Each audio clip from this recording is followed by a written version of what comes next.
একটি হৃদয় বিদারক গল্প বলবো আজ আপনাদের। দুপুর আনুমানিক 2:30 হবে। রাস্তার পাশের পরিচিত দোকানে বসে চা খাচ্ছিলাম। হঠাৎ করে একটা মেয়ে, বয়স 23 কি 24 হবে, ইতস্তত করতে করতে দোকানে এসে ঢুকল। হাতে একটা স্বচ্ছ ফাইল, তার ভেতর মার্কশিট, কাগজপত্র, সার্টিফিকেট দেখা যাচ্ছিল। সারা মুখের কোথাও প্রসাধনের বিন্দুমাত্র চিহ্ন না থাকলেও ঘাম এবং রোদমাখা মুখটা বেশ মায়াময়।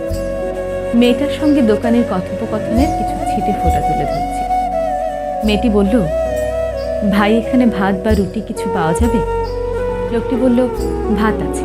কি খাবেন বলুন?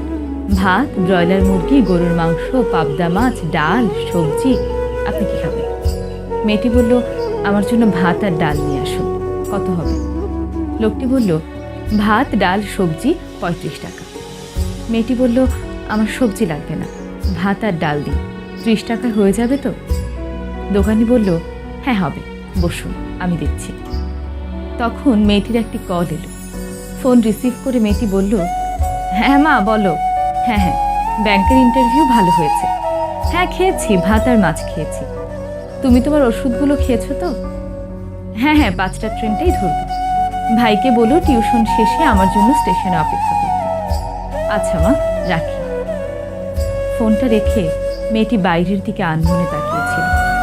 মনে হচ্ছিল বাড়িতে বয়স্ক মা, স্কুল পড়ুয়া ছোট ভাইয়ের সুদিন ফিরিয়ে দেওয়ার রঙিন স্বপ্নগুলো তার চোখে এসে ভিড় করছিল।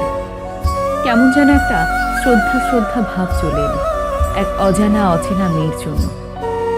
এই বয়সটাকে কি যেন বলে, বালিকার থেকে বড়, যুবতীর চেয়ে ছোট।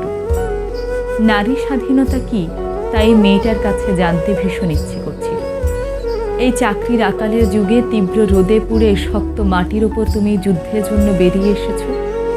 হেঁটেই তুমি অর্ধেকটা যুদ্ধ জিতেছ, বাকি অর্ধেক জিতবে যখন নিজের চাকরির টাকায় সত্যি সত্যি মাছ ভাত খাবে। মেয়েটাকে মনে মনে শুভ কামনা জানালো। গল্পটা এই পর্যন্ত খুব সাধারণ মনে হয়, যদিও মেয়ে তুমি মন জিতে নিলে। কিন্তু গল্পটা এখানেই শেষ নয়। দোকানি থালা সাজিয়ে মেয়েটার সামনে এনে রাখলেন। বললেন, আমি না ভুলে সবজিটা দিয়ে ফেলেছি, আপনি সবজিটা খেয়ে ফেলেন। মেয়েটা বলল, কিন্তু আমি তো শুধুমাত্র ডাল ভাত। আমার না একদমই মনে ছিল না, সবজিটা আমি দিয়ে ফেলেছি। আমি 30 টাকায় রাখবো, আপনি সবজিটা খেয়ে নেন, নয়তো এই সবজিটা নষ্ট হবে। অন্য সকলের মতো আমিও ভেবেছিলাম এটা নিছকই ভুল। আমি যখন বিল দিতে গেলাম, তখন দোকানিকে আমি জিজ্ঞেস করলাম, আচ্ছা ভাই, আপনি কি সত্যি ভুল করে সবজিটা দিয়ে ফেলেছিলেন? লোকটা তখন আমার কানের কাছে মুখ এনে ফিসফিস করে বলল, ব্যবসায় শুধু লাভ দেখলেই হয় ভাই, মাঝে মাঝে এমন ভুল করার সুযোগও খুঁজতে হয়। আমার একটা বোন আছে এই বয়সী গ্রামে। লোকটার কথা শুনে আমি অবাক হয়ে গেলাম। বুঝতে পারছিলাম না তার জন্য ভালো লাগা উচিত, এই যুদ্ধ করা মেয়েটার জন্য নাকি এই দোকানের জন্য। তবে একটা জিনিসই মাথায় ঘুরছিল, যারা যুদ্ধ করেছে তারাই প্রকৃত যোদ্ধার ঘাম এবং কষ্টের মূল্য দিতে জানে।